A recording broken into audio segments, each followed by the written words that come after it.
Bienvenue. Aujourd'hui, on se penche sur des sources assez détonnantes qui proposent une relecture des origines de l'islam. Oui, une relecture qui va jusqu'à questionner, disons, la figure historique traditionnelle de Mahomet. C'est ça, on va explorer une analyse particulière basée sur les travaux du docteur J. Smith qui utilise l'archéologie, l'étude des textes. Tout à fait. Et cette analyse répond aussi, point par point d'ailleurs, à une critique de Raymond Ibrahim. L'objectif, c'est de voir comment cette approche un peu radicale essaye de démonter le récit classique. Alors, commençons par les textes. La sira, les hadiths. L'analyse pointe un souci de datation, c'est bien ça? Exactement. Un, euh, un gros décalage temporel. On nous dit souvent que les biographies de Mahomet, la Sira, et ses paroles, les hadiths, datent des 9e, 10e siècles, au plus tard pour les premières compilations. Oui. Cette source affirme que les manuscrits complets qu'on a sont beaucoup, beaucoup plus tardifs. Ah oui. Plus tardif comment? On parlerait plutôt des 11e, 12e, voire pour certains corpus finalisés, jusqu'au 15e siècle, en se basant sur les travaux de compilation reconnus type Wüstenfeld ou de Goyer. 15e siècle? Mais ça change tout. Ben oui, l'implication, selon cette thèse, c'est que si les textes fondateurs sont mis par écrit si longtemps après la période supposée de Mahomet, au 7e siècle, Leur valeur de témoignage direct devient compliquée. voilà. Disons que ça pose une sérieuse question sur la fiabilité historique de ces détails, rapportés des siècles plus tard. C'est un écart énorme. D'accord. C'est un point effectivement troublant. Et il y a aussi cette histoire autour du nom, MHMD, Oui, l'énigme du nom. L'argument est linguistique, là. Il repose sur l'écriture arabe primitive du 7e siècle. qui n'avait pas de voyelles ni de points sur les lettres, c'est ça, hein? C'est ça. L'écriture dite scriptio defectiva.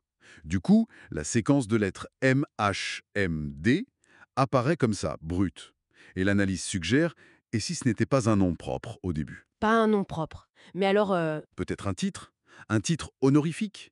Quelque chose comme Mahmoud ou Mohammad, qui veut dire le loué, le béni. ah, d'accord. Un titre qui, selon cette hypothèse, aurait pu être courant, appliqué à différentes figures.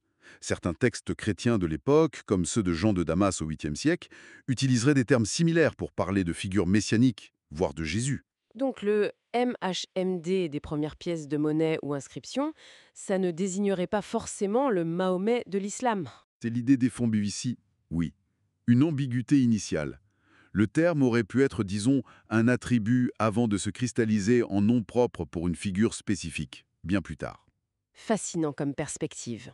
Bon, si les textes et le nom sont sujets à caution selon cette analyse, quid des lieux? La Mecque est aussi visée. En plein ça, la Mecque.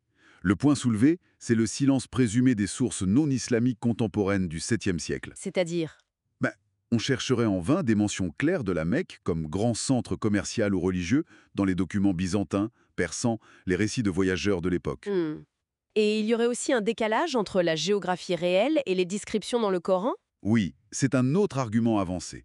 Les descriptions coraniques qui parlent d'oliviers, de vignes, de cours d'eau, ça collerait mal, selon cette analyse, avec le paysage aride de la Mecque. Et l'orientation des premières mosquées, la Qibla? Exactement. Des études archéologiques, citées dans cette source, suggèrent que les toutes premières Qibla ne pointaient pas vers la Mecque, mais plus au nord. Vers Pétra, en Jordanie, c'est ça? Oui, L'hypothèse de Pétra? c'est une des hypothèses fort avancées, oui. Pétra comme possible centre originel. Alors là, si la Mecque n'est pas le centre initial, ça bouleverse une bonne partie du récit traditionnel de la vie de Mahomet. Complètement. Ça remettrait en cause l'hégire telle qu'on la conçoit, les premiers pèlerinages.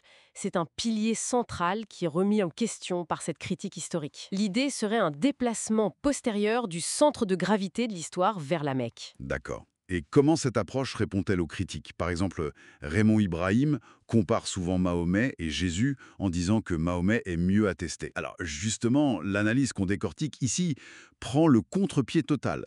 Elle affirme que non, les preuves externes et contemporaines, ou quasi contemporaines, seraient bien plus nombreuses et précoces pour Jésus. Ah bon? Oui, en arguant qu'on a des mentions non chrétiennes de Jésus dès le 1er et début du 2e siècle, alors que pour Mahomet, on aurait ce fameux silence de plus d'un siècle avant les premières biographies structurées, et encore plus pour les manuscrits complets dont on parlait. Et l'autre argument souvent avancé, les traditions embarrassantes sur Mahomet. Le fait qu'on rapporte des choses difficiles prouvées prouverait leur authenticité. Cet argument est aussi rejeté par l'analyse.